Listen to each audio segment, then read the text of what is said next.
Dimanche 3 mars 2024, mesdames et messieurs, bonsoir et bienvenue au rendez-vous de l'actualité sur ESAE TV. Tout de suite, le sommaire. Le projet de loi portant révision de la Constitution est rejeté au Parlement. La proposition de révision de la Constitution initiée par le député Hassan Seibou s'est soldée sur 71 oui, 35 non et 2 abstentions. On en parle dans cette édition. Les nouveaux parlementaires élus ont prêté serment cette semaine pour siéger à la Haute Cour de justice. Les 6 nouveaux membres assurent désormais l'éthique et la moralisation de la vie publique dans la structure de la gouvernance au Bénin. La cérémonie de prestation de serment s'est déroulée en présence du chef de l'État Patrice Talon et de plusieurs autres personnalités. On fait le point dans cette édition. La 3e édition du Festival international de films de femmes de Cotonou, FIF, a connu son épilogue le week-end écoulé. Au rendez-vous, plusieurs distinctions dont le plus grand prix, celui de l'Amazone d'or du FIF, Cotonou, dédié à la meilleure fiction. Voici le compte rendu dans ce journal. L'École supérieure d'administration, d'économie, de journalisme et des métiers de l'audiovisuel ESAE offre de nouveaux challenges pour l'année universitaire 2023-2024. Étudiantes et étudiants, parents d'élèves nouveaux bacheliers, ESAE, c'est la garantie d'une formation de qualité à des conditions très avantageuses. À Gbedjromede, à Pakpa, à Boumekalavi et Parakou, inscrivez-vous en administration générale, administration du travail et de la sécurité sociale, trésor et finances publiques, impôts, diplomatie et relations internationales, journalisme et métiers de l'audiovisuel, gestion des marchés publics, planification et développement local, sciences économiques, sciences juridiques et toutes les filières des sciences de gestion. ESAE vous offre des bourses, demi-bourses et de réductions pour les premières inscriptions dans toutes ces filières. Waouh! En licence 1, 2 et 3 et en master, bénéficiez jusqu'à 50% de réduction sur tous nos sites. N'est-ce pas génial? Infoline. ESAE Gbedjromede, 3e rue à droite en quittant le carrefour Le Jador pour la BIBE Jéricho ou au plus 229 90 93 65 21 98 98 14 00 à Kpakpa au plus 229 52 88 33 33 à Boumekalavi au plus 229 52 88 44 44 Parakou au plus 229 52 46 12 12. ESAE, l'excellence à un nom.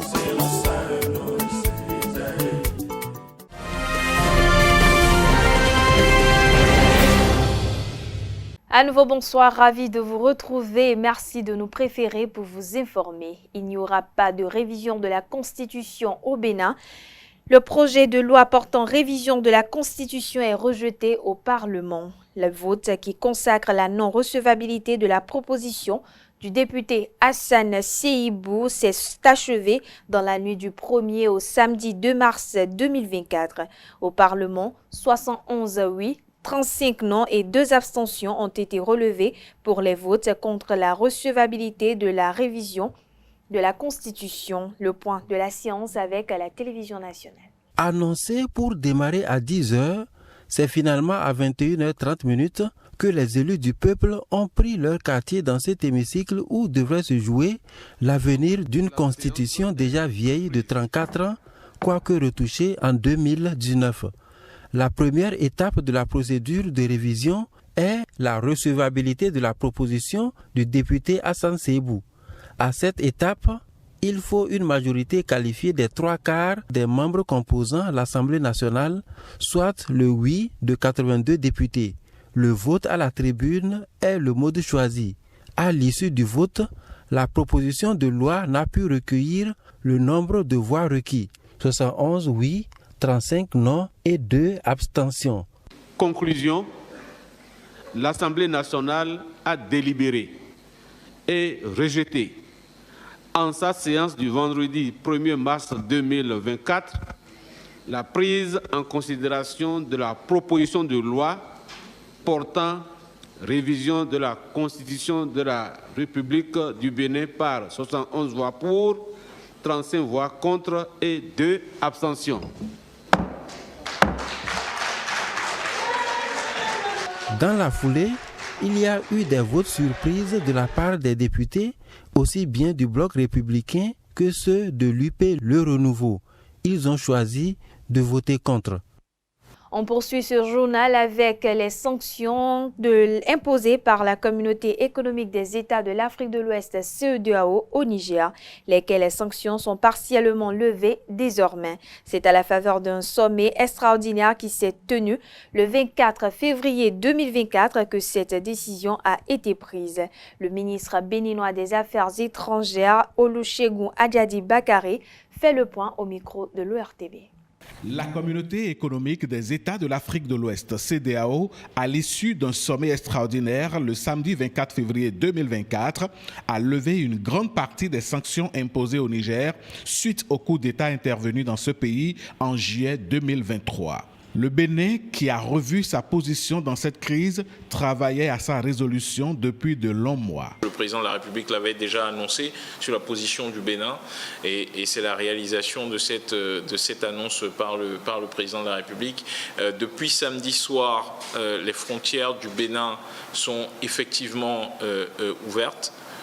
Nos agents de douane, de police sont positionnés en fait à la frontière et prêts à ce que le circuit naturel et le flux naturel des échanges puissent reprendre entre le Bénin et le Niger. Que compte faire à présent le gouvernement béninois pour normaliser les relations avec le Niger qui maintient ses frontières avec le Bénin fermées jusqu'à ce jour? Moi je crois dans le fait que toutes les autorités veulent le bien de leur population. Nous sommes dans une logique au sein de la communauté qui est une logique de dialogue, une logique de main tendue, d'ouverture. Je pense qu'il y a il y a des gestes qui sont très forts, qui ont été posés par les chefs d'État. Et je suis convaincu qu'en face, nos frères du Niger comprendront ce geste, le saisiront au bon et profiteront en fait de la période dans laquelle nous rentrons aujourd'hui, qui est une période importante. Le gouvernement fera-t-il un geste à l'endroit des opérateurs économiques qui ont enregistré des pertes dues à la fermeture des frontières avec le Niger? En ce qui concerne les impacts qu'il y a pu y avoir sur les opérateurs économiques suite aux décisions qui ont été prises, je pense qu'il y a des travaux qui sont en cours et là-dessus, mes collègues qui sont en charge de ce sujet reviendront le moment venu en fonction des différents impacts, des échanges et des discussions que nous pourrons avoir, qui ne sont pas seulement des discussions nationales, qui sont aussi des discussions au niveau de notre communauté de peuple en fait. Donc il faudra à un moment donné, comme vous le dites, absolument nous asseoir et voir comment est-ce qu'on adresse ces questions. Le plus important aujourd'hui, c'est de constater que les sanctions sont levées, que la situation, nous espérons, va s'améliorer en fait pour nos compatriotes et pour nos frères et sœurs du Niger, du Burkina, du Mali et de Guinée, et que très rapidement nous allons pouvoir revenir à la normale et reprendre le cours normal des choses au sein de notre communauté. Toujours dans le même registre, suite à cette décision de la CEDEAO, quelques citoyens rencontrés dans la ville de Cotonou ont livré leurs impressions. Suivons-les au micro de ESAE TV. C'est bien, c'est salutaire. On ne fait que nous, en tant que citoyens béninois, j'apprécie ça, c'est bien. Je remercie aussi les chefs d'État qui ont convoqué cette réunion extraordinaire pour la levée des sanctions contre l'État frère, contre notre limite naturelle, le Niger. Je les remercie beaucoup, très très beaucoup et très infiniment. C'est une bonne chose puisque c'est le général Gowon qui est intervenu, puisque c'est lui le créateur, c'est lui qui a créé la CEDEAO. Il dit, mais si vous laissez ces trois-là s'en aller, c'est que l'organisation commune là, ça n'aurait plus ça sens quoi. Moi, je ne vois que mon pays, le Bénin, la souffrance de mon pays. Je ne vois que ça. La souffrance de la population frontalière. Ceux qui habitent aux zones frontalières là.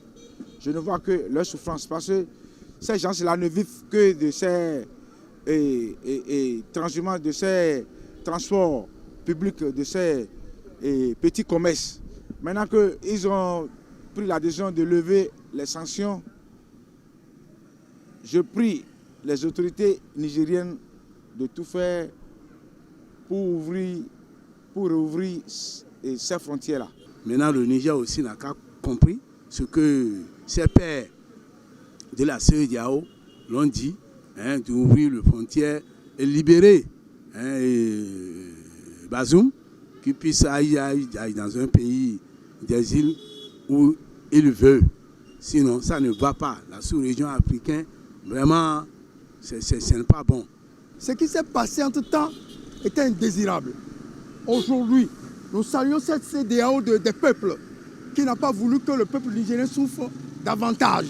C'est une bonne action. On va appeler le Niger parce que c'est nous les peuples qui en souffrent. On va appeler les décideurs du Niger maintenant de revenir au pas, de mettre un peu de l'eau dans leur vin pour que la diplomatie entre le Bénin et le Niger, la diplomatie entre le Niger et l'Afrique et les gens, le reste de la CEDEAO, puisse se consolider,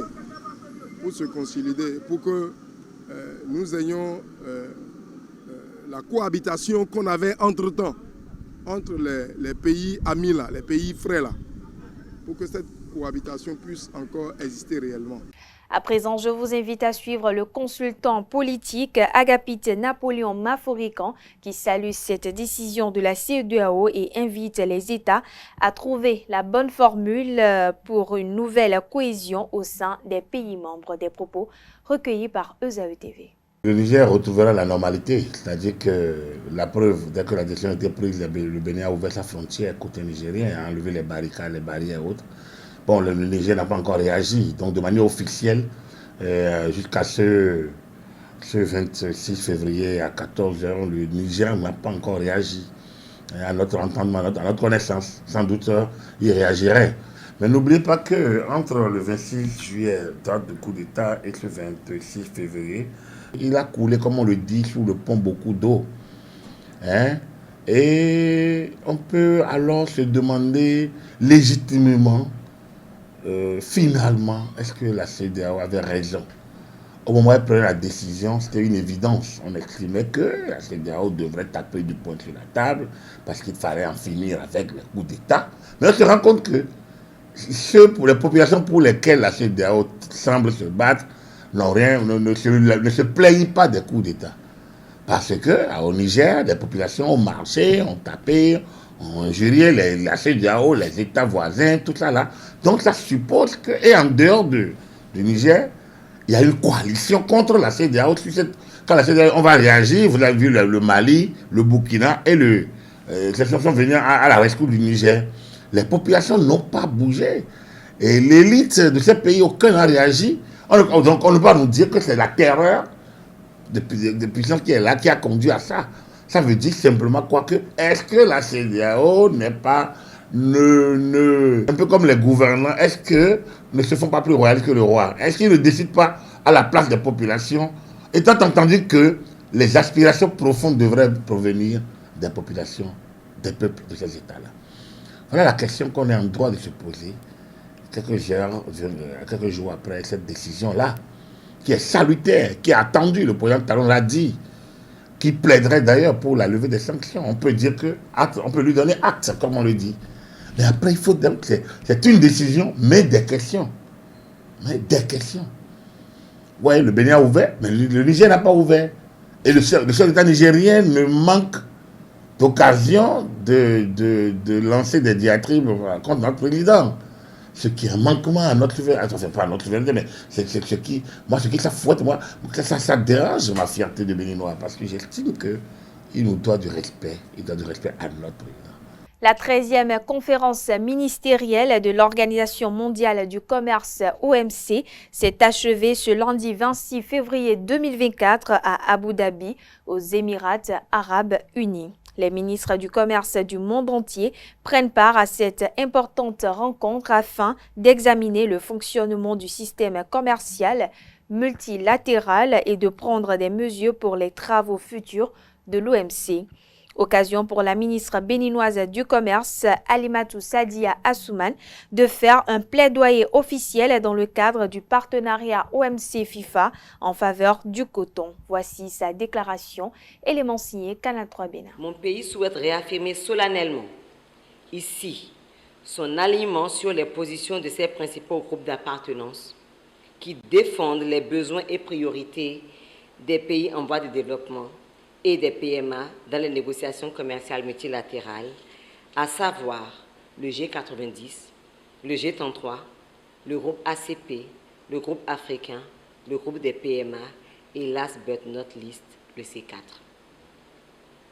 Dans le même esprit, le Bénin tient à féliciter les Comores et Timor-Leste pour leur accession à l'OMC qui sera actée durant cette conférence et permettra ainsi de renforcer le poids des PED au sein de l'organisation.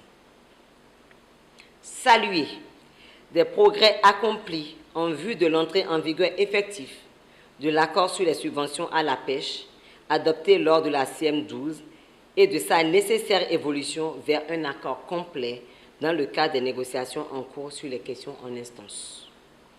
Se féliciter, en tant que pays co-auteur de cette initiative, de l'aboutissement des négociations concernant l'accord sur la facilitation de l'investissement pour le développement, dont l'adoption effective au cours de cette conférence ministérielle et l'incorporation souhaitée dans l'accord de Marrakech permettront d'assurer une plus grande participation des PED aux flux mondiaux des investissements directs étrangers. S'associer pleinement au projet de déclaration ministérielle proposé par la Chine et un groupe de pays sur le renforcement de la coopération en matière de réglementation en vue de réduire les obstacles techniques au commerce.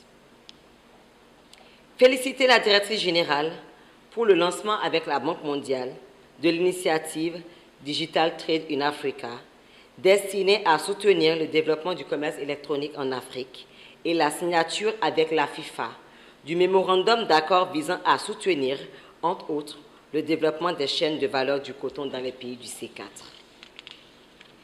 S'agissant particulièrement du coton, l'absence de résultats concrets depuis 20 ans sur la question névralgique du soutien interne continue d'anéantir inexorablement les efforts, mais aussi les espoirs de nos petits producteurs qui n'aspirent légitimement qu'à une seule chose, pouvoir vendre leur coton au juste prix sur le marché international pour vivre dignement du fruit de leur labeur.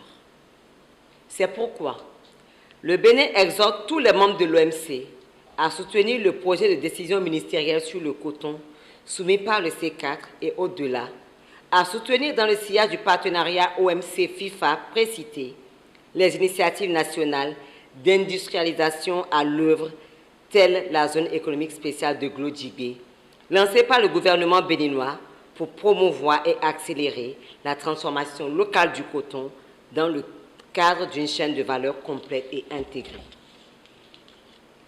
D'une manière générale, un sursaut collectif s'impose comme une urgente nécessité pour surmonter les divergences persistantes dans les négociations sur l'agriculture qui constituent le point d'achoppement du cycle de Doha.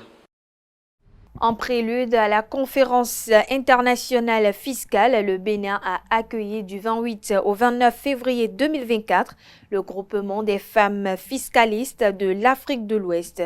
Une conférence débat a été animée à cet effet. Au cœur des discussions, le potentiel de mobilisation des recettes intérieures en Afrique de l'Ouest et l'évaluation de l'impact de la participation des femmes. Les travaux ont été lancés par le directeur général des impôts du Bénin, Nicolas Yanoussi. Le reportage est signé Canal 3 Bénin. L'hymne national du Bénin est chanté au nom des autres pays de l'Afrique de l'Ouest et consacre l'ouverture de la cérémonie solennelle de la conférence du groupement des femmes fiscalistes de l'Afrique de l'Ouest. Placée sous les thèmes potentiels de mobilisation des recettes intérieures en Afrique de l'Ouest, évaluation de l'impact de la participation des femmes, cette rencontre est l'occasion pour ces femmes de se pencher sur les enjeux de la fiscalité au sein de l'Union. Furthermore, we wish to welcome all delegates from suite member countries, our partners across Africa and beyond Africa. Similarly to every other delegate present, we say you are most welcome. To the main cross of today's event, domestic revenue mobilization is an essential part of the development process. The broad objectives of revenue generation are to achieve overall fiscal enhancement, efficient effective, sufficient, and sustainable financial resources for proper and stable economic management. Taxation is the central part of revenue generation and modern public finance. Its significance arises not only from the fact that it is by far the most important of all revenues. I welcome every one of you and I say God bless you. Thank you for listening. Cette activité du groupement des femmes fiscalistes de l'Afrique de l'Ouest est un avant-goût de la 10e conférence internationale annuelle fiscale CIAF que la République du Bénin accueille les 28 et 29 février 2024 à Cotonou. Le directeur général des impôts du Bénin, comme les différents ordres fiscaux et administrations fiscales représentés, ont exprimé leur reconnaissance aux femmes fiscalistes qui jouent un rôle important dans le processus de mobilisation des ressources servant au financement des économies de l'Afrique de l'Ouest. La tenue de la présente conférence vient alors à point nommé, car convaincu du défi que représente la question de l'engagement des femmes dans la mobilisation des ressources internes d'une part et leur performance d'autre part. Au regard des résultats attendus, j'ose croire que les travaux de ces assises permettront de trouver la meilleure approche possible pour la construction et l'expansion des femmes fiscalistes dans la société. Cette conférence a permis également au groupement des femmes fiscalistes de l'Afrique de l'Ouest d'installer les membres du bureau exécutif qui ont prêté serment au cours de cette cérémonie. Le nouveau bureau exécutif a pris l'engagement de porter plus haut l'étendard du groupement des femmes fiscalistes de l'Afrique de l'Ouest. That if you give a woman a chance, men, give us that chance, we will perform magic. Le Mali, le Niger et le Burkina Faso ont quitté la communauté économique des États de l'Afrique de l'Ouest, CEDEAO. Les trois pays regroupés au sein de l'Alliance des États du Sahel qu'ils ont fondée en septembre 2023 se dirigent vers une sortie du franc CFA, la monnaie commune à 8 pays membres de l'Union économique monétaire ouest-africaine UEMOA. Cette dernière bénéficie d'une parité fixe avec l'euro. Aujourd'hui, Bamako, Niamey et Ouagadougou souhaitent créer leur propre monnaie. Quelles en seraient les conséquences? Élément de réponse avec le consultant en géopolitique Hamzat Abdoulaye. Il s'exprime au micro de EZAE TV. La sortie du franc CFA était la conséquence de l'après-sortie de ces trois États de la CEDEAO. Pourquoi? Parce que, vous savez, la CEDEAO est certes une communauté des États, mais c'est avant tout une communauté économique. Et sortir de la CEDEAO, c'était une façon de voter contre la politique interne, l'appareil interne de la CEDEAO, mais en même temps contre les différents électrons qui gravitent autour de la CEDEAO, dans la question économique, dans la question financière, dans la question monétaire également. Donc, c'est la suite logique de ces trois États. Et sortie de la CEDEAO et sortie du CFA, c'est certes pas les mêmes choses, mais c'est des choses qui mènent aux mêmes conséquences. La deuxième chose, c'est que par rapport au CFA, qui est cette monnaie commune de l'espace UEMOA, eh bien, ces États estiment que ça reste une monnaie coloniale ou post-coloniale et qui continue de faire véhiculer l'idée de la domination. Or, le premier mot sur lequel s'appesantit le Mali, le Niger et le Burkina Faso, c'est la question de la souveraineté. C'est le mot souveraineté. Et vous êtes d'accord avec moi qu'on ne peut pas être souverain si on ne dispose pas des moyens financiers, si on ne dispose pas d'une politique monétaire intrinsèque pour pouvoir mieux mener sa politique économique. Donc, c'était la suite logique. Quant aux conséquences, ils vont être partagés. Les conséquences seront partagées dans la mesure où une sortie du CFA, ça va peser sur ces pays du UEMOA qui utilisent le CFA depuis plusieurs années. Et dans l'autre sens aussi, adopter une nouvelle monnaie, ça n'a pas pour autant abouti dans les États qui ont quitté le CFA, l'exemple de la Mauritanie le démontre assez, ou l'exemple encore de la Guinée le démontre, avec une inflation galopante et une crise économique inquiétante. Donc c'est autant de choses qui montrent que sortie du CFA, ce n'est pas pour autant sortie de l'auberge, parce que les maux qui menacent les populations et les peuples de ces États demeurent, et c'est une question qui restera éternellement posée. Cette édition se poursuit. Le président de l'Union progressiste, le renouveau UPR, Joseph Fifame Diogbenou, a achevé sa tournée d'information ce 28 février 2024 dans la 15e circonscription électorale. Ce moment d'échange a été l'occasion d'aborder la vie du parti devant plus de 500 militants. Suivez un extrait de ses propos au micro de ESAE TV. La vie du parti.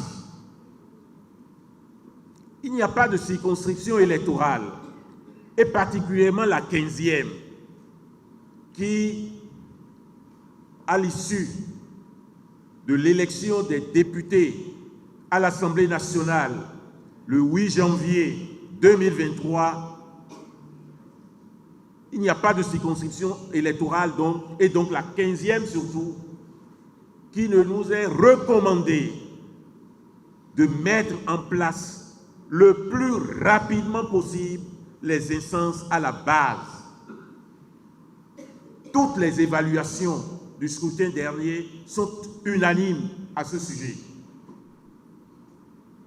La question a été portée devant la direction exécutive nationale, qui a recommandé au bureau politique d'autoriser la mise en place des instances à la base. Le bureau politique a été saisi à plusieurs reprises et a, je dirais, ordonné la mise en place des instances à la base, notamment statutairement les cellules, les sous-sections, les sections, les ligues, les coordinations de circonscriptions électorales. Cette autorisation a été prise en compte par la haute direction politique de notre parti, qui a adressé à chaque responsable une double instruction. La première, qui est le préalable à l'installation des cellules, c'est de nous compter, de nous recenser, de savoir dans chaque quartier qui sont les membres de l'Union progressiste Le Renouveau. C'est œuvre difficile, par la période, en raison de la période que nous traversons. Au niveau de la 15e circonscription électorale, en dépit de tout ce qui pourrait nous diviser, le travail a été effectué.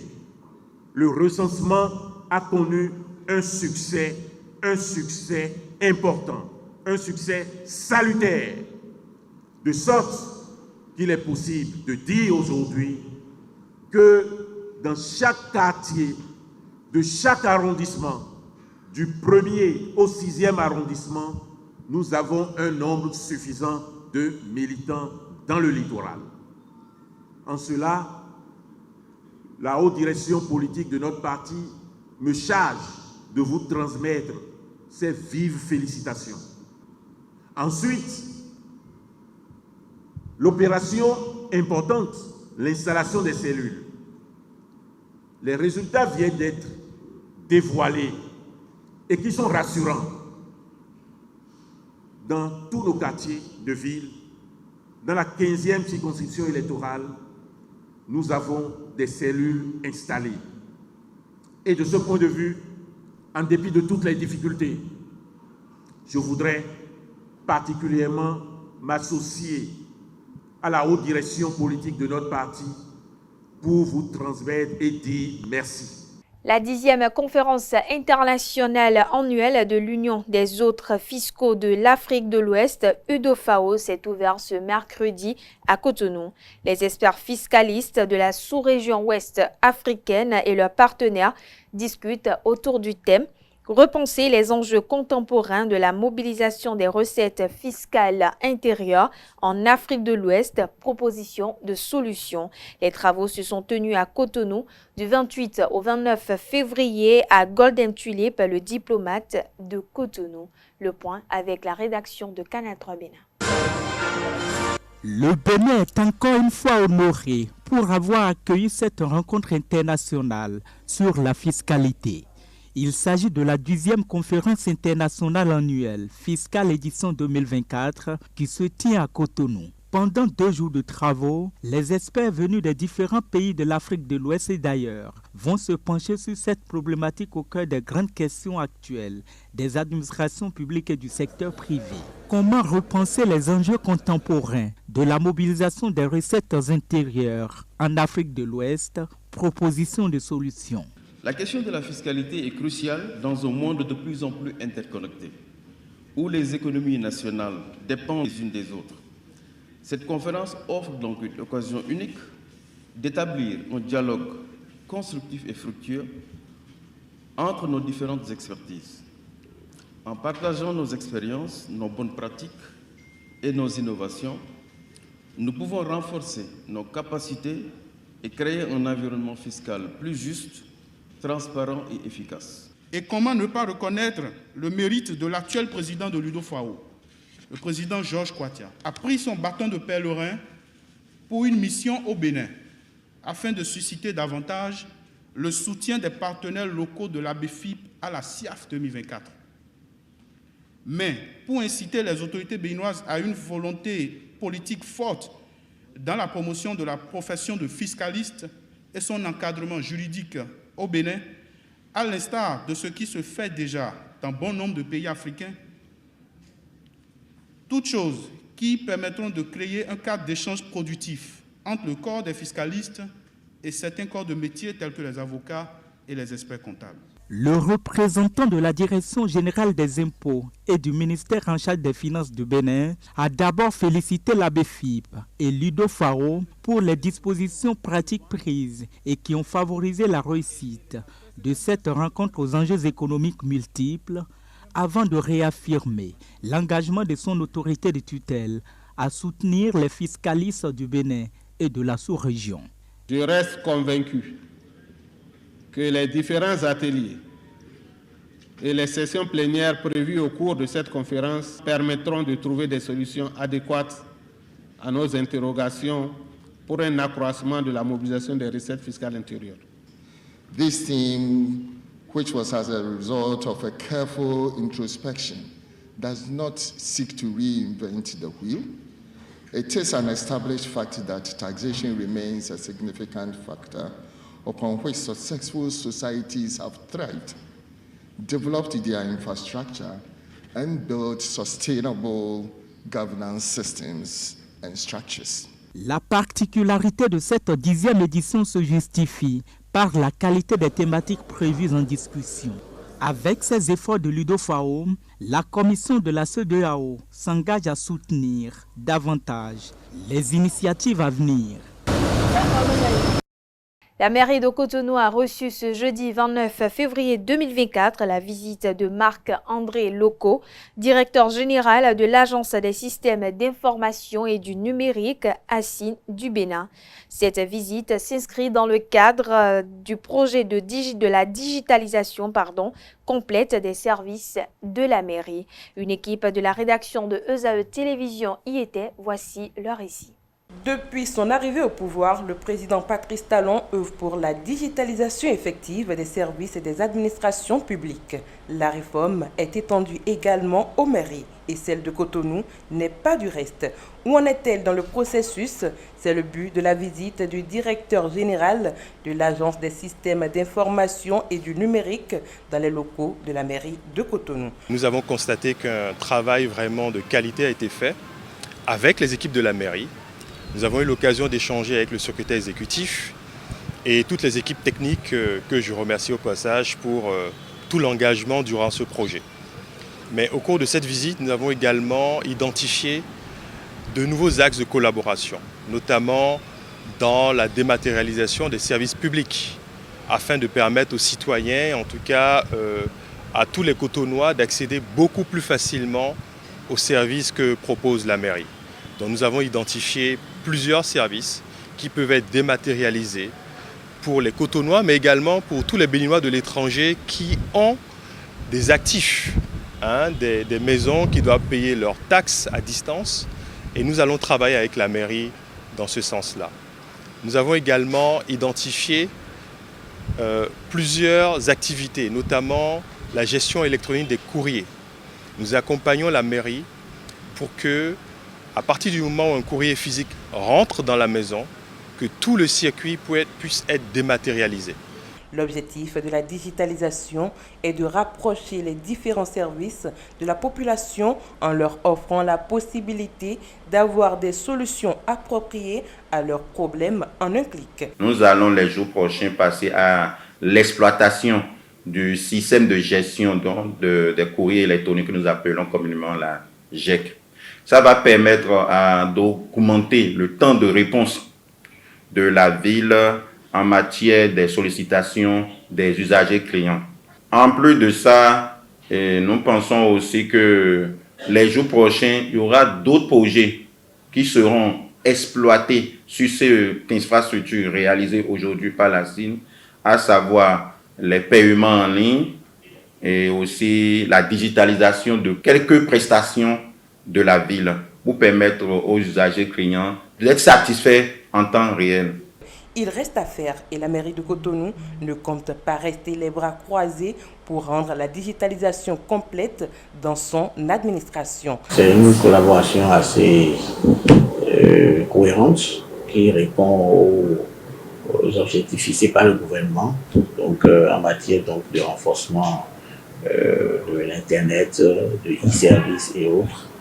Donc ce partenariat se poursuit et se poursuivra, se renforcera, donc avec les nouveaux projets que la CIN va accompagner, donc la mise en œuvre avec la mairie de Cotonou. Et nous espérons, avec les engagements que le DG a pris, que les autres démembrements de l'hôtel de ville de la mairie de Cotonou puissent être également pris en compte dans ce renforcement de connectivité. Et nous avons également avec lui étendu nos échanges sur d'autres projets également qui vont contribuer à améliorer donc l'accessibilité et l'amélioration des services donc au niveau donc de la mairie de Cotonou. Si cette réforme embrasse toute l'administration de la mairie de Cotonou, un pas sera donc franchi par le gouvernement de faire du Bénin le quartier numérique de l'Afrique. Le maire de la ville de Cotonou, Luc Setonji Atrokpo, a été victime d'un accident de circulation en convoi pour le Septentrion, précisément à Natitangou, dans le cadre du Conseil national de l'Association nationale des communes du Bénin, ANCB. Une nouvelle qui a fait le tour de plusieurs médias et des réseaux sociaux. Suite à certaines informations liées à l'accident, le bureau de l'Association nationale des communes du Bénin a fait une déclaration de presse ce jeudi pour éclairer l'opinion publique. Regardez. Hier, mercredi 28 février 2024, alors qu'il se rendait à Natitangou pour la réunion du Bureau national et du Conseil national de la NCB, le bureau étant prévu pour le jeudi et le conseil le vendredi 1er mars, le véhicule du président a eu un accident à l'entrée de la ville de Dassa, un accident du fait de l'imprudence d'un motocycliste et un accident plus ou moins grave parce que nous déplorons le décès du motocycliste et des dégâts matériels graves.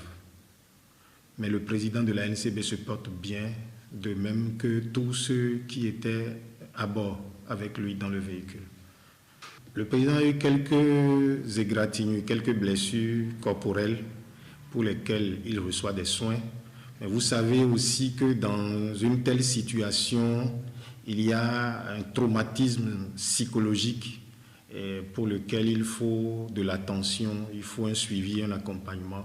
Donc le président bénéficie de tous ces soins-là.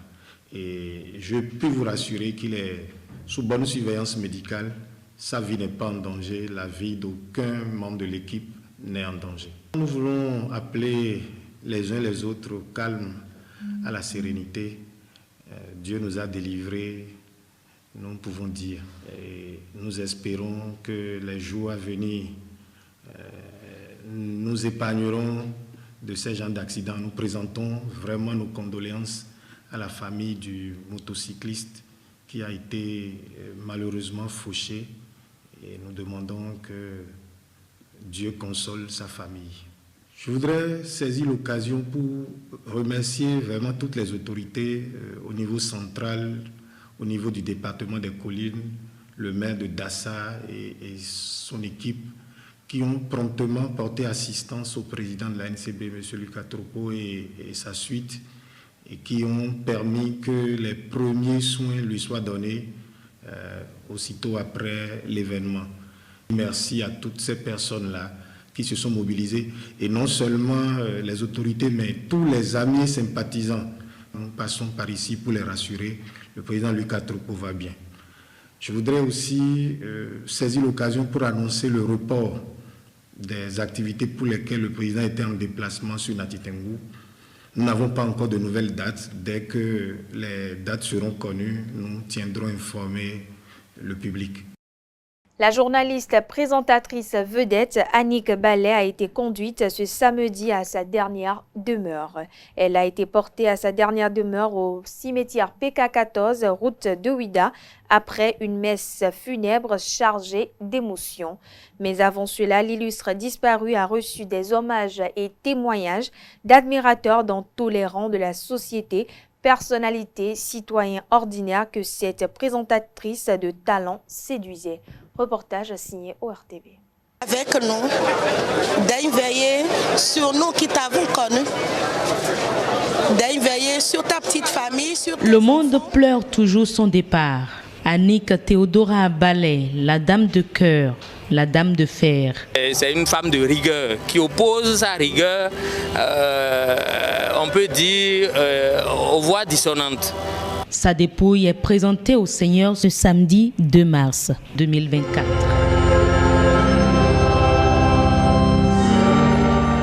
C'est une professionnelle accomplie, une militante. C'est quelqu'un qui a beaucoup contribué à l'essor de l'Office de radiodiffusion et télévision du Bénin. Lorsqu'on vous nomme en lieu et place de quelqu'un, surtout à la télévision, rédacteur en chef, et que celui-là ou celle-là prend le téléphone, vous appelle, vous félicite et vous demande à quelle heure ou quand est-ce qu'on peut passer, vous passer prendre service, vraiment, ça m'est resté jusqu'à présent. Le directeur général de l'ORTB que je représente m'a chargé de témoigner publiquement de la très bonne et franche collaboration avec Annick Ballet. Son dévouement, sa capacité de réflexion ont conduit à l'heureux aboutissement de plusieurs dossiers. Même sur son lit d'hôpital, elle ne cessait de donner ses avis, recommandations et conseils sur certains sujets jusqu'au silence radio dans lequel elle est définitivement plongée.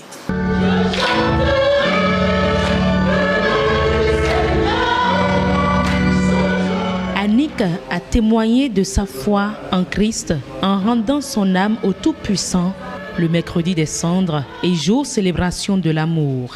Rendre hommage, oui. Une tante de 78 ans, rendre hommage à sa fille de 60 ans. J'ai de l'amertume, je sens de l'amertume. Nous, tes enfants, demandons juste à Dieu, le miséricordieux, de te faire une place de choix auprès de lui. Ce 14 février 2024, j'ai perdu mon pilier, mon socle. Sa famille, ses amis, ses collègues et confrères la conduisent dans sa dernière demeure. En tant que chrétiens, nous croyons à la résurrection. Annick a été rappelée à Dieu à la solennité des cendres. C'est un bon signe. Et je crois qu'elle veut qu'il y ait plus d'amour à l'ORTB, plus d'amour de notre pays, plus d'amour en Afrique. Et je prie Dieu que Dieu veille sur tous ceux et celles qu'elle a laissés. Tu es poussière, tu retourneras poussière. L'homme est né poussière et il retournera poussière. Ainsi se referme la vie de l'icône de la presse béninoise. Autres adieux réservés à une figure universitaire béninoise qui a marqué également son temps, mais aussi l'histoire du pays. Le professeur émérite de philosophie, Paulin Rontonji, a été conduit aussi à sa dernière demeure ce samedi. Le culte d'inhumation organisé au temple Shalom de Beto de l'église protestante méthodiste a résonné d'hommage à hauteur des empreintes laissées par cet homme. Paulin Rontonji a été également honoré par des personnalités de divers horizons et de hauts dignitaires de l'Église catholique. Suivez plutôt. Un hommage spécial à un homme d'exception, le professeur Paulin Rontonji. Une belle brochette de personnalités pour honorer la mémoire de l'érudit à l'occasion de ce culte d'action de grâce de l'église protestante méthodiste du Bénin, qui fête ainsi ses adieux à un fidèle hors pair. Paulin Rontonji, c'est un peu comme cet éléphant. Chacun vient toucher une partie, chacun vient toucher un point et chacun décrit ce qu'il a entendu ou ce qu'il a vu ou ce qu'il sait de lui. L'illustre disparu est couvert d'éloges. Les témoignages pleuvent. Nous gardons de lui l'image d'un homme avec de fortes convictions. Il était fier d'être noir. L'un des plus grands gardiens du temple est parti, mais il aura laissé parmi nous un héritage. Tu as été fantastique, merveilleux, extraordinaire. Je souhaite que de nombreux enfants aient un père comme mon père a été. C'est un homme international qui a semé des œuvres un peu partout et qui continue de parler de lui. Les gens sont venus d'un peu partout du monde entier pour lui témoigner cette reconnaissance. Nous avons toutes les personnalités de notre pays pour dire que tout le pays s'est levé pour saluer ce valeureux homme de la nation. Il fallait être Paulin Rontonji pour pouvoir mériter tout ça. Je me souviens avoir eu affaire à lui également à plusieurs reprises en tant que responsable du lycée Koulibaly, où nous étions à ce moment-là, quand il était au gouvernement, en train de faire quelques réclamations. Et il nous a accompagnés, il nous a aidés à comprendre nous-mêmes nos actions et comment on devait se comporter. Et je pense que c'est une leçon qui m'a permis de grandir à ce moment-là. J'étais étudiant à l'université de Dakar, je pense que c'était en 82 ou 83, lorsqu'il est venu à une soutenance de thèse au département de philosophie. Après une escale à Fekba, dans la maison familiale de l'universitaire à Porto-Novo, il sera conduit à sa dernière demeure au cimetière d'Anto de la même ville. Les membres du gouvernement béninois ont décidé ce mercredi en Conseil des ministres de l'approbation du schéma national d'arrêt de la télévision analogique terrestre et de basculement vers la télévision numérique terrestre. D'autres décisions ont également meublé la session hebdomadaire du Conseil des ministres de cette semaine. À ce propos, je vous invite à suivre le point fait par le porte-parole du gouvernement, Wilfried Léandre Hongbechi. La séance hebdomadaire du Conseil des ministres a eu lieu ce mercredi 28 février 2024 sous la présidence du chef de l'État, M. Patrice Talon. Les décisions que voici l'ont sanctionné. Au chapitre des mesures normatives, approbation du schéma national d'arrêt de la télévision analogique terrestre et basculement vers la télévision numérique terrestre TNT. Notre pays, après l'implémentation de son réseau TNT, a procédé le 17 février 2023 au lancement du premier multiplex national. Depuis lors, il est assuré une diffusion simultanée des émissions télévisuelles en mode analogique et numérique. Tous les essais effectués étant concluants, il sied qu'un an après le démarrage de la diffusion numérique, l'extinction de l'analogique soit envisagée. Pour ce faire, il sera organisé, conformément au texte en vigueur, un schéma national d'arrêt de la diffusion analogique et le basculement vers le tout numérique. Dans cette perspective, des mesures d'accompagnement et d'encadrement pour limiter au maximum les perturbations que pourraient connaître les téléspectateurs ont été prévues par le gouvernement et mises en œuvre.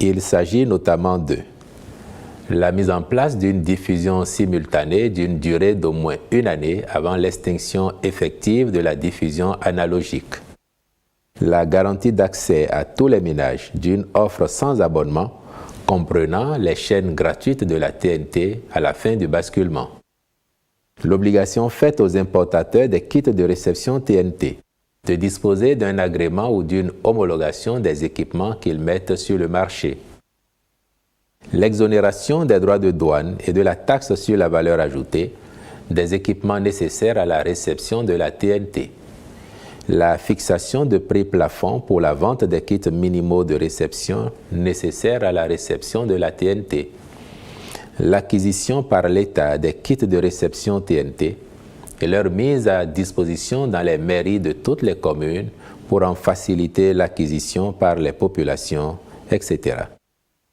Le présent décret déclenche le processus des opérations à engager pour l'extinction de la diffusion hertzienne terrestre de la télévision en mode analogique et le basculement vers le tout numérique à la date du 15 août 2024.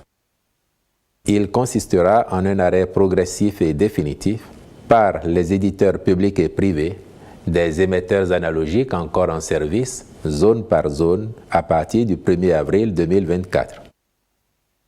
Au titre d'autres mesures normatives, ont été adoptés les décrets portant approbation des statuts de la Société nationale d'essai et de recherche des travaux publics SA, modification des décrets relatifs à la création, aux attributions et à la composition du comité de préfiguration du Musée international du Vaudou, de la Cité-Musée de Ouida, du Musée d'art contemporain de Cotonou, puis du comité des rites vaudou. Au chapitre des communications, en point 1, approbation des conclusions de la phase 2 des études du projet d'aménagement et de réhabilitation du lac Nokoué et de la lagune de Porto Novo. Il ressort de ces études que les plans d'eau concernés sont caractérisés par l'ensablement et l'encombrement du fait des techniques et engins de pêche prohibés et dévastateurs, ainsi que la jacinthe d'eau douce, limitant fortement le transport fluvial. La baisse de plus en plus prononcée de la productivité et de la production halieutique. Les inondations saisonnières. La détérioration de la qualité de l'eau, due notamment aux déchets polluants déversés sur les berges. Par ailleurs, en raison de la pression humaine et des évolutions liées au climat, il peut s'avérer difficile d'inverser cette situation. Ces constats ont amené le gouvernement à initier le projet d'aménagement et de réhabilitation du lac Nokoué et de la lagune de Porto Novo. C'est un projet multisectoriel à fort impact environnemental et social dont le plan d'action prévoit le développement du transport fluvio-lacustre et lagunaire, le développement et la valorisation des berges et bas-fonds, la promotion des filières halieutiques, de l'écologie et du tourisme.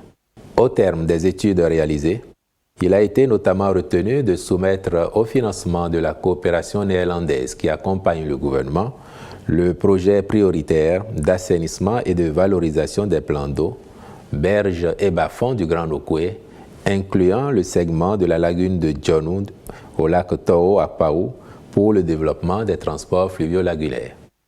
Ceci induira notamment la libération des plans d'eau par l'enlèvement des engins prohibés, notamment les Akadia, l'assainissement des plans d'eau par dragage, la création d'îlots écologiques avec les sédiments argileux dragués, l'assainissement et le développement des berges, la création et l'extension des ports et embarcadères, la synergie avec les projets en cours et programmés dans le Grand Nokoué, puis la participation du secteur privé aux investissements et à l'exploitation des infrastructures qui seront réalisées. Les ministres concernés sont instruits d'accomplir les diligences nécessaires à cette fin, puis d'engager la réalisation des études détaillées de la phase 3 du projet. En point 2, agrément au Code des investissements. Sont bénéficiaires du régime des investissements spécifiques du dit Code les sociétés ci-après. Sobebra SA, pour son projet d'installation d'une nouvelle ligne d'embouteillage à l'usine de Cotonou. Dream Beach Sarl, pour son projet de construction et d'exploitation d'un hôtel 5 étoiles, Cove Beach Hotels and Resorts, Ibile, à Djomé-Houtin, Cotonou. Est agréé au régime B du même code. La société Benetech Company SAS, pour son projet de construction et d'exploitation d'une menuiserie moderne à Ouegbo, commune de Tofo, spécialisée dans la conception et la fabrication de produits en bois de haute qualité. Il est attendu de la concrétisation de ces projets, la création de quelques centaines d'emplois et une plus-value pour l'économie nationale. 1.3. Compte rendu de la mission de réorganisation institutionnelle, technique et financière de la filière d'exploitation de sable par dragage dans le Grand Okoué, commune d'Abomey-Calavi, Cotonou, Ouida, Porto Novo et Semek-Podji. La cohabitation difficile entre les sociétés de dragage et les populations riveraines des zones impactées, la perception incontrôlée de la fiscalité, de même que le non-respect des dispositions des plans de gestion environnementale et sociale, constituent les principales causes qui rendent l'activité nuisible pour les populations riveraines, destructrice de l'environnement et non profitable pour l'État et les communes. Aussi, le gouvernement a-t-il fait l'option de la réformer en profondeur et a commandité une mission avec pour objectif la réorganisation institutionnelle, technique et financière de la filière d'exploitation de sable par dragage dans les communes concernées. Les rapports de la mission recommandent notamment la cartographie précise des zones d'exploitation par dragage de sable impliquées dans la réforme et les autres projets envisagés dans les communes, l'élaboration des lignes directrices, la définition des étapes et des composantes de la réorganisation, la conception de la politique de concession, la délimitation des sites potentiels et l'évaluation des réserves de sable. L'analyse des mesures économiques, environnementales et de gouvernance aux fins d'une gestion efficiente des carrières pendant et en fin d'exploitation, incluant les questions de suivi, de contrôle, d'évaluation et d'accompagnement de la réforme, de la restauration et du réaménagement des carrières. Pour une bonne implémentation des axes de cette réforme, il sera procédé à la prise d'un décret pour régir en particulier l'activité de dragage de sable lagunaire dans les communes du Grand Okoué. L'association de l'État à des partenaires privés ayant de solides expériences dans les domaines d'exploitation de carrières et de pesage de véhicules. La mise en place de 2 centres de suivi-contrôle des données au niveau des points de chargement et de passage des points de chargement et de pesage à l'essieu sur les axes de transport. L'obligation faite à chaque concessionnaire de disposer de tout le matériel technique et des ressources humaines nécessaires pour un dragage qui respecte les normes techniques et environnementales.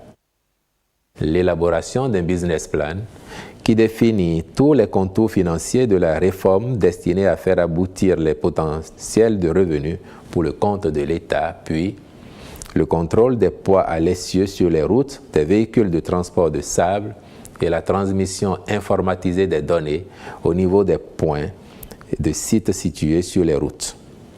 Prenant acte de ce compte-rendu, le Conseil a instruit les ministres concernés à l'effet d'engager diligemment la participation du ministère du Développement et de la coordination de l'action gouvernementale à ces réunions statutaires et autres rencontres à l'extérieur au titre de l'année 2024.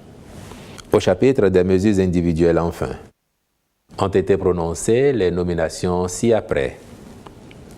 À la présidence de la République, directeur général de l'Agence de promotion des investissements et des exportations APIEX, M. Moubarak Soumanou, cumulativement avec ses fonctions actuelles.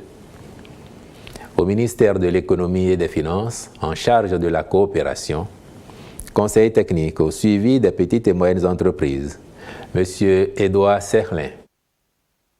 Au ministère de la Justice et de la Législation, directeur de la coopération et de l'entraide judiciaire, Madame Inocencia Apovo Montero. Au ministère de l'Agriculture, de l'Élevage et de la Pêche, directeur général de l'Agence territoriale de développement agricole Pôle 2, Monsieur Isifu Dado Doko. Directeur général de l'Agence territoriale de développement agricole Pôle 3, Monsieur Didier Agonissa. Directeur général de l'Agence territoriale de développement agricole Pôle 4, Monsieur Kolaole Luc Achille Oniloudé.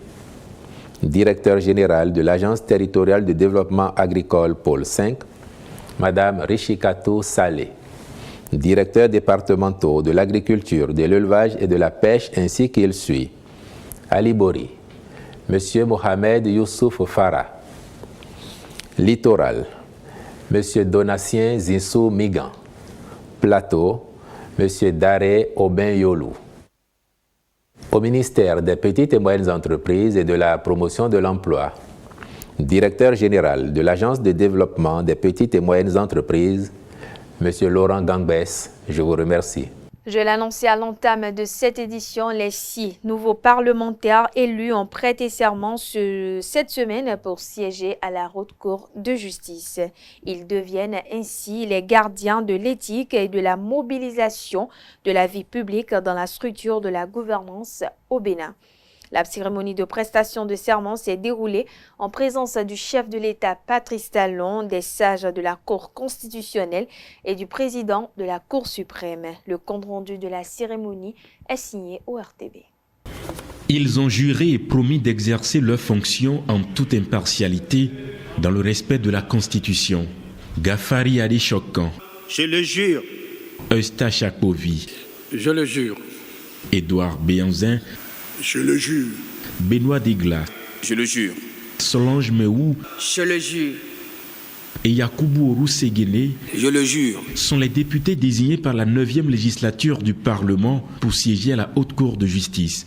Ce soir, du 29 février 2024, le chef de l'État Patrice Talon en a pris acte, en présence du bureau de l'Assemblée nationale.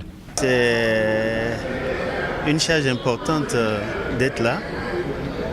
Et ça nous appelle à plus de responsabilité dans tout ce que nous allons faire dorénavant. Et vous savez, la question de la République, c'est une question très importante dans la vie d'un homme. Et quand on y arrive à ce niveau-là, on ne peut que remercier l'Éternel de nous avoir portés là. Et de savoir à partir de maintenant que la charge qui est la nôtre est une charge assez lourde qu'il faut assumer. Et on y arrivera. Je ne quitte pas l'Assemblée. Je suis député désigné par mes collègues pour siéger à la Haute Cour de justice. Donc c'est beaucoup de fierté et en même temps d'engagement pour pouvoir remplir le serment de tout à l'heure. Vous savez, la Haute Cour de justice est une institution très importante pour notre pays dans la lutte contre la corruption. Et cela, le constat qui est fait, c'est que depuis, la Haute Cour de justice n'a pas beaucoup avancé. Et on espère que cette mandature qui vient d'être installée va permettre, n'est-ce pas, de pouvoir efficacement lutter contre l'impunité dans notre pays. Tout le monde dénonce le fait. Et je pense que c'est l'occasion qui est donnée à tous ceux-là qui aiment le pays, tous ceux-là qui dénoncent les faits de corruption, d'impunité, de se joindre à nous pour qu'on apporte les quelques corrections au texte, juste pour permettre que la mise en accusation et autres puissent facilement se faire et que personne ne se sente impuni. Pour faire d'une pierre deux coups, le vide créé par le départ de Luc Aurélien Assogba de la Sénat est aussi comblé. Son remplaçant au Conseil électoral prête aussi serment. Je le jure. C'est une mission républicaine et qu'il va falloir travailler, œuvrer, pour que la mission assignée à tous les membres du Conseil électoral à travers les dispositions de l'article 20, cette prescription-là soit respectée. Cette prescription-là soit respectée. Je pense que le plus important, c'est de rester dans le cadre de la loi. Et c'est ça qui est important. Le code de l'électorat est notre Bible et dont nous devons œuvrer pour que les élections se passent très bien en 2026. La Haute Cour de justice, compétente pour juger le président de la République et les membres du gouvernement, a raison de faits qualifiés de haute trahison, d'infractions commises dans l'exercice de leurs fonctions, ainsi que pour juger leurs complices en cas de complot contre la sûreté de l'État, tire sa légitimité et sa légalité des articles 135 à 138 de la Constitution du Bénin, tels que modifiés par la loi numéro 2019-40 du 7 novembre 2019. Après un renforcement de capacité organisé à Grand Popo, l'Observatoire de la déontologie et de l'éthique dans les médias ODEM est désormais matériellement renforcé. Une cérémonie de remise de divers équipements aux membres de cette fêtière de la presse béninoise s'est tenue ce lundi 27 février 2024 à Cotonou. C'est dans le cadre de la mise en œuvre du projet Média B, pour permettre au tribunal des pairs de bien jouer son rôle, celui d'autorégulation des organes de presse. Suivez ce projet au micro de Canal 3 Bénin. Le projet Média B. Une cérémonie simple et express, mais pleine de sens. C'est ainsi qu'il conviendrait de qualifier cet événement qui a vu l'Observatoire de la déontologie et de l'éthique dans les médias être doté d'un lot de matériel électronique. Le don se compose de 2 ordinateurs portatifs, 2 écrans plasma, 2 climatiseurs et des accessoires d'installation.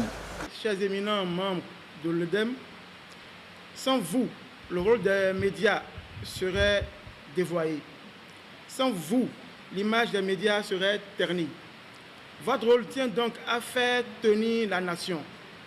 En vous faisant don de ces équipements cet après-midi, nous souhaitons contribuer à l'amélioration des conditions de travail des membres de l'ODEM que vous êtes. Tout en exprimant sa reconnaissance, le président de l'Observatoire de la déontologie et de l'éthique dans les médias rassure quant à la disposition de son organisme à relever le défi qui est le sien dans l'univers médiatique béninois. L'ODEM 9e mandature s'engage donc à pouvoir travailler résolument sur le suivi des médias, notamment sensibles aux questions de violence, de vivre ensemble, de sexisme et de genre, pour que la presse béninoise, dans sa qualité, puisse davantage rayonner. Ce geste s'inscrit dans le cadre de l'exécution du projet Média B et est réalisé avec le concours de plusieurs organisations partenaires, dont WeWorld et l'Union européenne. Média B, c'est mobilisation, éducation, dialogue et information au Bénin. Donc c'est un projet qui, à travers les médias, vise à promouvoir la paix et la cohésion sociale en professionnalisant les médias, en leur donnant les outils nécessaires pour une presse de qualité, parce qu'on l'a dit tout à l'heure, la communication en temps de crise est très importante pour promouvoir la paix. Et aussi, après les crises, il faut construire la paix et les médias jouent un rôle très important dans ces domaines-là. En vue de la réalisation de sa vision, Média B organise plusieurs activités, dont des concours nationaux et des sessions de renforcement de capacité des professionnels des médias. Le projet couvre les départements de la Liborie, du Borgou, de la Donga et de la Takura. Le Centre national hospitalier et universitaire CNHU peut à l'avenir traiter ses déchets biomédicaux. Le centre dispose désormais d'un incinérateur de dernière génération, un don du produit Redis avec le financement de la Banque mondiale. Une équipe de la télévision nationale est allée faire le constat. Voici le reportage. Pour l'ensemble des formations sanitaires au Bénin, gérer les déchets biomédicaux demeure une préoccupation majeure et cela représente un gros problème pour l'environnement et la santé. Si c'est des déchets piquants coupants, les gens peuvent vous faire ce qu'on appelle accident d'exposition au sang. Et aussi, sur le plan sanitaire, si ces déchets sont imbibés de microbes, ça pourrait s'infiltrer peut-être dans la nappe phréatique au cas où il y aurait plu et nous aurons beaucoup de cas de diarrhée. Une nouvelle solution s'offre aujourd'hui au CNHU de Cotonou grâce au projet Redis. Cet incinérateur a 3 compartiments. Mais il y a 2 compartiments spécifiques qui sont dédiés au traitement des déchets. Dans le premier, on met les déchets biomédicaux. Le deuxième compartiment, c'est un compartiment dans lequel il y a beaucoup de brûleurs qui brûlent les déchets et qui libèrent des gaz. Ces gaz sont envoyés dans le deuxième compartiment de traitement et une fois arrivés dans ce deuxième compartiment, ces gaz-là sont transformés en fumée. Le produit final, après le traitement, c'est la cendre. C'est une réponse adéquate que le projet Redissé apporte ainsi aux besoins de cet hôpital de référence. C'est quelque chose qu'on a voulu faire pour impacter réellement le système de santé. Il y avait une spécificité et le projet a su répondre à cette spécificité. Il va impacter directement la santé de la population. Ce n'est pas uniquement à travers les soins, mais c'est aussi à travers la gestion de l'environnement qu'on améliore. Nous sommes certains que la formation sur cet équipement aura forcément lieu. Nous serons dotés d'un groupe électrogène de 1500 kVA qui couvrira aussi bien les besoins de l'incinérateur que d'autres besoins du CNHU en matière d'énergie électrique. D'une capacité de traitement de 200 kg de déchets par heure, cet appareil peut régler au-delà des problèmes du CNHU. Face aux coupures de courant électrique devenues fréquentes ces dernières semaines à Cotonou et aussi dans la municipalité d'Abomey-Calavi, notamment le ministre de l'Énergie, de l'Eau et des Mines, Samou Seydou Adambi, a effectué une sortie médiatique afin d'éclairer l'opinion publique. L'autorité ministérielle a donné à cet effet une conférence de presse mardi dernier à Cotonou. Voici un extrait de ses propos. Comme vous, nous avons constaté également que depuis la semaine dernière surtout, mais c'est depuis le début du mois de février, mais la semaine dernière surtout, qu'il y a eu beaucoup de coupures, surtout dans la zone méridionale du pays. Et donc, nous avons eu une séance avec la SBDE pour comprendre qu'est-ce qui explique ça. Donc, on a compris en réalité que c'est le réseau de distribution. Le réseau de distribution, donc, c'est le réseau qui concerne donc la basse tension, qui alimente donc les ménages, les foyers, ainsi de suite. C'est ce réseau, en fait, qui ne répond plus. Parce que, en fait, c'est un réseau qui n'a pas connu d'investissement pendant des décennies. Donc, ce réseau, aujourd'hui, ne répond pas, il est vétuste. En dehors de ça, il y a des interventions de la SBDE. Il y a également les interventions donc, de coupures dues aux travaux des projets qui sont en cours, sans oublier les interventions qu'on appelle les coupures qui sont dues donc, aux arbres qui tombent sur notre réseau. Et nous avons compris qu'il faut agir rapidement. Donc sur ce réseau, effectivement, le gouvernement a commencé donc par agir à régler donc les problèmes, soit des coffrets, soit des isolateurs sur l'ensemble du réseau pour pouvoir le renforcer, surtout au niveau de ceux qui sont en bout du réseau pour qu'ils puissent avoir l'énergie de qualité. Donc ce travail a démarré donc timidement pour que nous puissions donc avoir de l'électricité de façon stable. Vous allez me demander pourquoi, alors qu'on a investi sérieusement dans l'électricité depuis 2016 à nos jours, effectivement, ce qui était essentiel pour le gouvernement, c'est d'avoir la stabilité en termes de fourniture, de couverture de nos besoins en matière d'électricité, ce qui a été fait aujourd'hui par notre capacité propre de production et ce que nous importons donc de nos voisins du Ghana et du Nigeria, qui couvrent entièrement nos besoins aujourd'hui. Quelle que soit la situation qui arrive au Nigeria ou au Ghana, nous arrivons quand même à faire l'équilibre pour couvrir donc nos besoins qui aujourd'hui sont évalués en moyenne à 250 MW pour l'ensemble du territoire. Et par rapport à tous ces constats, des instructions fermes ont été données donc à la SBDE afin que les interventions techniques de la SBDE sur le réseau puissent se faire donc en maintenant le réseau sous tension. Elle prendra donc désormais les dispositions nécessaires qu'il faut pour ne plus couper une zone lorsqu'il y a une intervention. Deuxième chose, les travaux en cours avec les sociétés étrangères qui interviennent au Bénin aujourd'hui n'auront plus besoin de couper le réseau pour connecter les nouveaux travaux, le nouveau réseau à l'existant. Parce qu'ils savent le faire, parce que ça se fait en Europe. Aujourd'hui, vous ne pouvez pas intervenir en France ou en Allemagne et couper le réseau. Vous le faites avec un réseau sous tension. Et puis on parle culture à présent. La 3e édition du Festival international des films de femmes de Cotonou FIF a connu son épilogue samedi 24 février dernier. C'est le canal Olympia de Cotonou qui a abrité ce festival qui met en lumière les productions féminines. Au rendez-vous, plusieurs distinctions dont le plus grand prix est celui de l'Amazone d'or du FIF Cotonou, dédié à la meilleure fiction. Voici le compte-rendu de la cérémonie. Des Amazones du cinéma africain sont une fois encore à l'honneur. À travers cette soirée de projection de films, leurs œuvres sont exposées au public.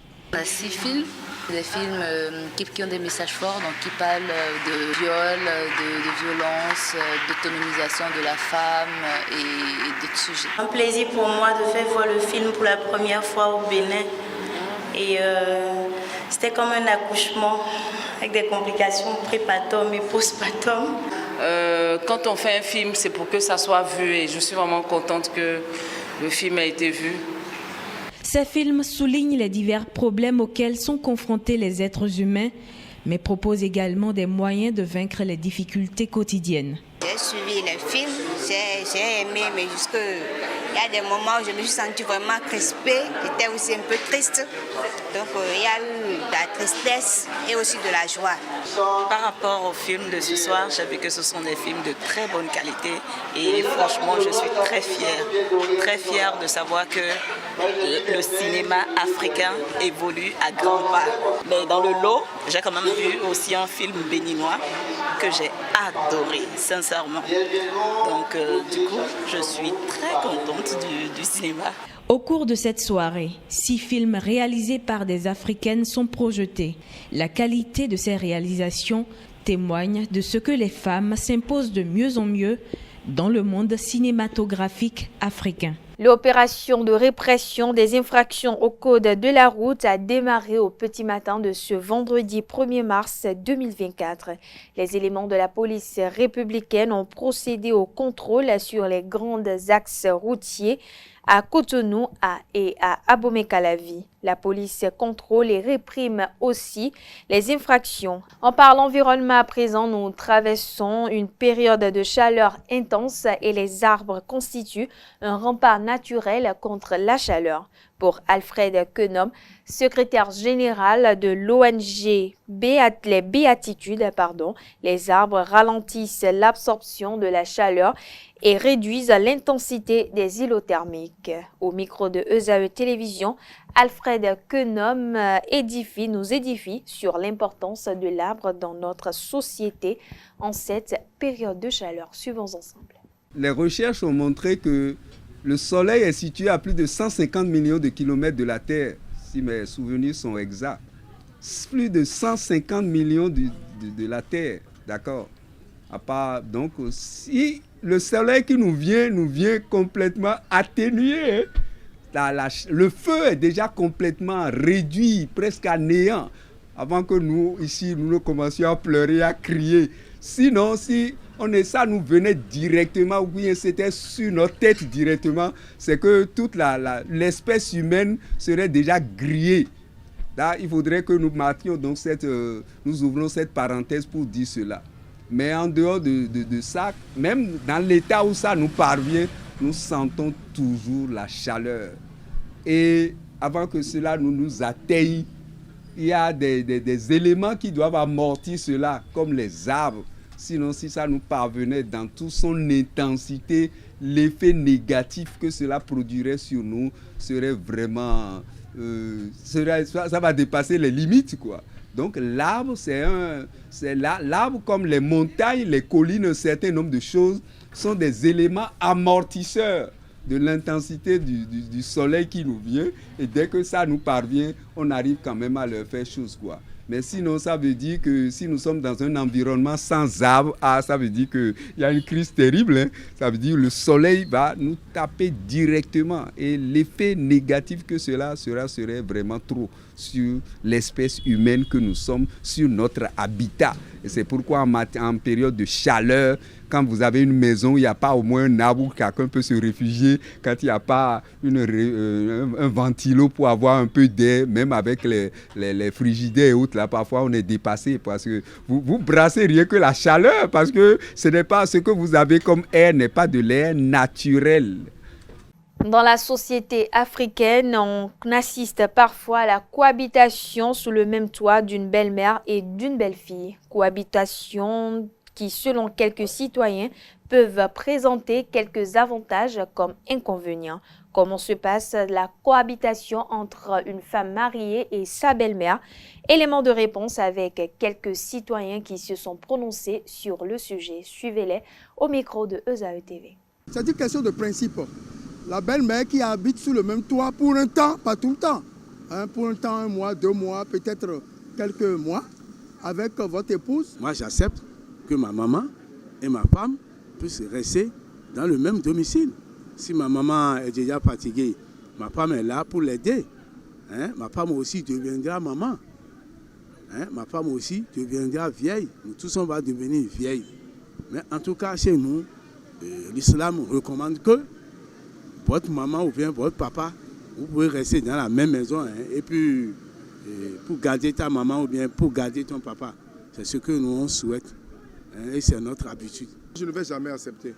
Mais les contraintes de la vie font que l'homme n'a pas le choix. Bon, supposons, quand c'est papa qui a une maison et il a construit, et que tes grandes soeurs et tes frères sont là, eux-mêmes ils habitent à la maison, et que tu t'es marié, tu ramènes ta femme à la maison. Ta femme vit avec eux. Tu n'as pas le choix. L'époux doit savoir d'abord que c'est elle-même, c'est la belle-mère même qu'elle a mariée.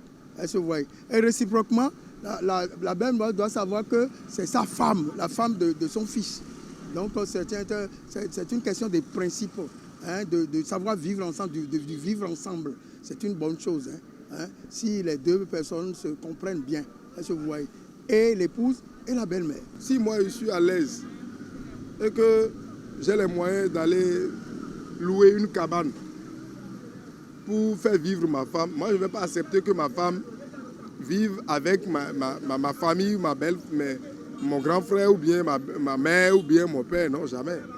Puisque si je suis un homme là, je dois être un homme jusqu'à la fin. Vous voyez, non. Le mariage là, ça se complète. Ça se complète. L'homme laissera son père et sa mère et se mariera avec sa femme et il s'attachera à lui et ils deviendront une seule chair. Dans le cadre des préparatifs des Jeux africains Accra 2023, les Guépards U20 ont livré 3 matchs amicaux sans victoire. Ils ont enregistré 2 nuls, une défaite, 4 buts marqués et 5 encaissés. À quelques jours du début de la compétition, que peut-on retenir de la prestation des Guépards U20? Interrogés sur la question, quelques journalistes sportifs béninois livrent leurs impressions et font des projections sur les sorties des Guépards juniors. Suivons ensemble au micro de ESAE TV. Le premier match, c'était face à un adversaire, l'équipe d'Adjia qui prépare la Ligue Pro Suite et où le score a pris fin sur un nul. Ce qui a peut-être étonné beaucoup de personnes, c'est la défaite face au U18 scolaire. Même pour moi, il n'y a pas forcément à trop critiquer cette défaite. Cette défaite va forcément permettre à Mathias Deguenon de savoir sur quel aspect il faut travailler avec l'équipe pour que l'équipe puisse faire une très très belle prestation du côté du Ghana. Ils ont eu à faire 2 semaines de préparation, mais en face jouer contre leurs collègues du Bénin, ne pas afficher, ne pas enregistrer de victoire. Je crois qu'il reste encore du travail à faire au niveau de Mathias Deguenon et ses poulains. Les Guépards ont déjà marqué 4 buts, ce qui est très rare puisque nous avons souvent au Bénin un problème d'attaquants voraces devant les buts, qui marquent, qui concrétisent les occasions. C'est une prestation qui n'augure pas encore une confiance. Le Bénin aurait mieux fait s'il y avait les moyens de demander un match amical avec une autre sélection en dehors du Bénin. Parce qu'au Bénin, on sait que le niveau est le même, donc ils ont du mal à s'imposer. Donc si l'équipe avait demandé un match amical avec une autre sélection, je crois que ça serait une très bonne préparation. Là, je crois que la préparation, il reste encore beaucoup de choses à faire pour Mathias Deguenon et ses poulains. Et moi, je pense qu'en multipliant ces matchs amicaux, cela n'arrange pas vraiment les joueurs de Mathias Deguenon, parce que ce n'est pas dans les derniers instants ou à quelques jours du début de la compétition qu'on va se chiner à multiplier les rencontres amicales pour maintenant, les rencontres de préparation plutôt, pour maintenant jauger le niveau de son équipe. Non, et ce n'est pas également à l'approche de chaque compétition qu'il faut procéder à la convocation de nouveaux joueurs ou renouveler son effectif. Cela ne nous amènera nulle part. Mais une chose est sûre, quand vous voyez cette équipe, c'est une équipe, c'est un effectif, je vais dire, vraiment modelé pour pouvoir aller défendre valablement le drapeau national du côté du Ghana. Le Bénin joue le match inaugural face au Ghana. Quel visage ils vont afficher face aux Ghanéens, face aux Congolais, face aux Gambiens?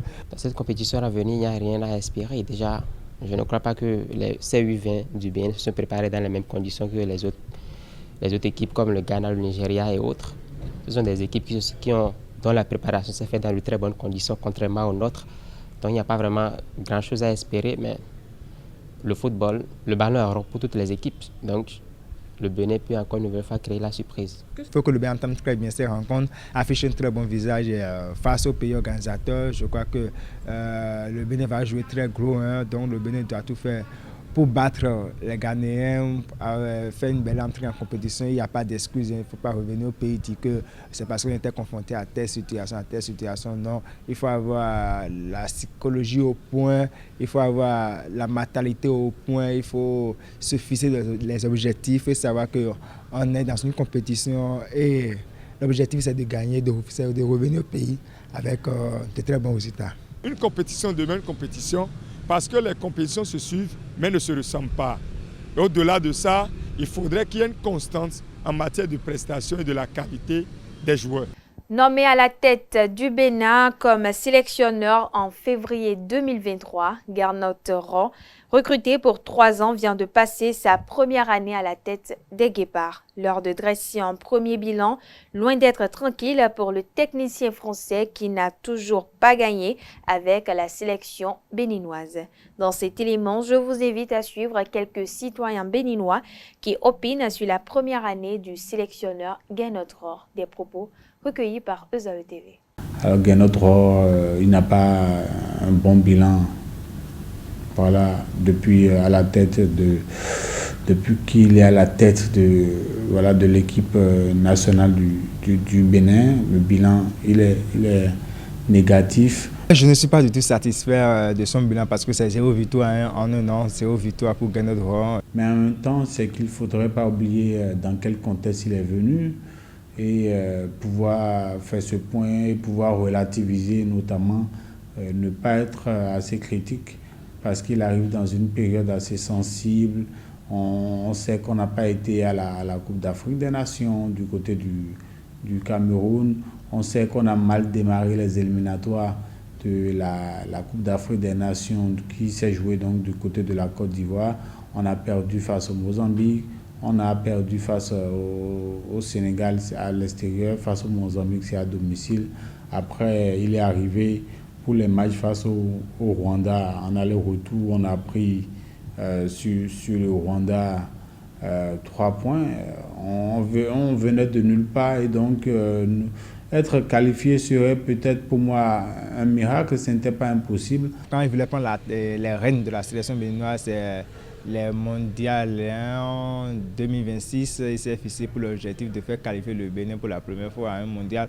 Maintenant, là, le Bénin est dos au mur, nous sommes derniers du classement avec un petit point. On n'a pas encore enregistré une seule victoire. On a raté la CAN en Côte d'Ivoire. Contrairement aux autres, je dirais que je suis satisfait parce que Gernot Rohr a hérité d'un effectif qui n'est pas vraiment grandiose.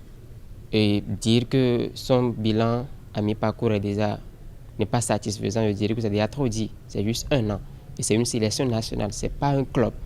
Et une sélection nationale, on ne joue pas chaque week-end comme les clubs le font. Non, 1 an, c'est très peu pour le juger. Je peux dire satisfaction en demi-teinte. Donc pour le moment, on ne peut pas le renvoyer. Surtout que lui, là, il cherche les nouveaux talents. C'est ça que je l'apprécie un peu. Le sélectionneur, il a fait de son mieux. On ne peut pas peindre en rouge son bilan. Son bilan, même si c'est mitigé, moi je trouve ça assez bien. Pour le moment, on ne peut pas dire qu'il est bon, qu'il est mauvais ou pas.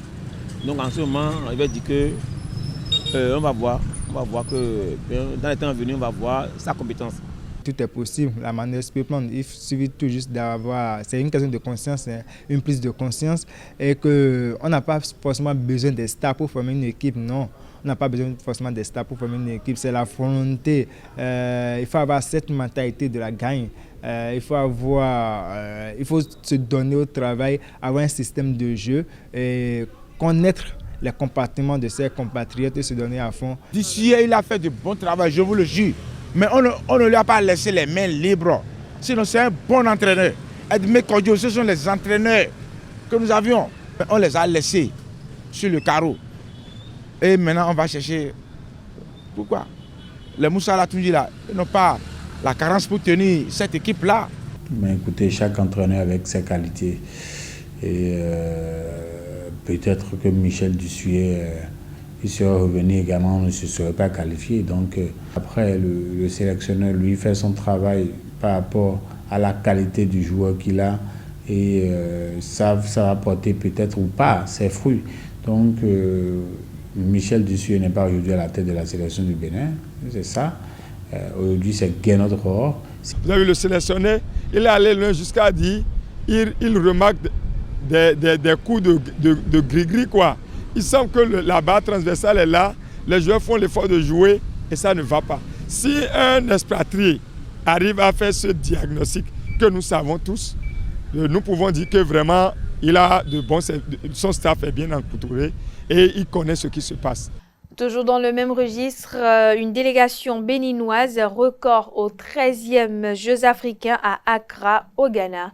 Le Bénin va à ces Jeux avec une délégation de plus de 100 personnes, athlètes et officiels y compris.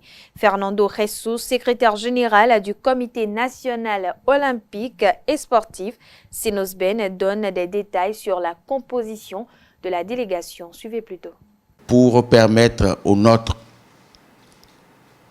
d'aller sur le terrain sans rencontrer de difficultés d'adaptation, on a dit on fera de telle sorte que 48 heures avant le démarrage des compétitions dans une discipline, les Béninois seront sur place.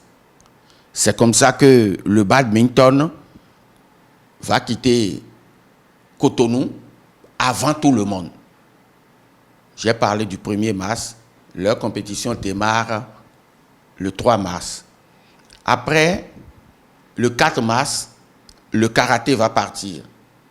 Le 6 mars, la lutte, la natation, le cyclisme, le beach volleyball, le football, les médias et les responsables de la santé vont partir. Et le 10 mars, il y aura le judo, le bras de fer, le hand et le tennis. Et la dernière vague va partir le 15 avec le basket, le taekwondo et l'athlétisme. Et dire que la participation du Bénin à ces Jeux s'est décidée à la dernière minute grâce à la clairvoyance de Julien Minavoa, président du Comité national olympique et sportif béninois, et à une volonté politique affichée du ministre des Sports, Benoît Dato. Fernando Jesus, secrétaire général du Sinosben, s'explique. Je voudrais simplement commencer par rendre un vibrant hommage et marquer toute ma reconnaissance de sportifs, d'acteurs sportifs, au tout nouveau ministre en charge des sports, Benoît Dato. Pourquoi? Parce que jusqu'à ce que Benoît Dato ne vienne à la tête de ce département, le dossier Jeux africains là n'avait aucune importance pour quelqu'un au ministère des Sports du Bénin. La belle preuve,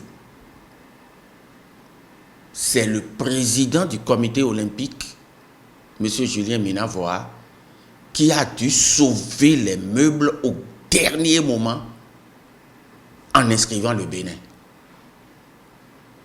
La veille du deadline, parce qu'au niveau du ministère des Sports, on n'a même pas pris la peine de s'intéresser au dossier. Tout simplement parce qu'à un moment donné, compte tenu de l'évolution des discussions entre l'ACNOA, l'Association des comités nationaux olympiques d'Afrique, et l'UA, l'Union africaine, il était question que les Jeux soient désormais organisés par l'ACNOA. Et si c'est comme ça, ça échappe aux États. Et certains États, comme le Bénin, ont décidé de faire le mort.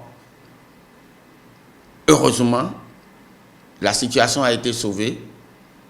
Et doublement sauvée puisque un nouveau ministre est arrivé. Et je peux vous dire que la semaine même de l'arrivée du ministre Dato, les cadres de son cabinet ont commencé à téléphoner au comité olympique pour demander où est-ce qu'on en est au sujet des Jeux africains. Bref, il a fallu, avec la détermination et la volonté du ministre Dato de ne rien faire sans le Comité national olympique et sportif béninois, il a fallu cette volonté et cette détermination pour que les choses soient rattrapées. Et aujourd'hui, je peux vous annoncer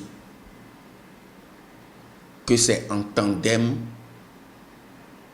que le comité olympique et le ministère ont organisé ou sont en train d'organiser la participation de notre pays aux 13e Jeux africains. Voilà, amis internautes, ainsi prend fin cette édition. Merci de l'avoir suivi. Merci de votre fidélité. Belle suite de programmes sur ESAE TV.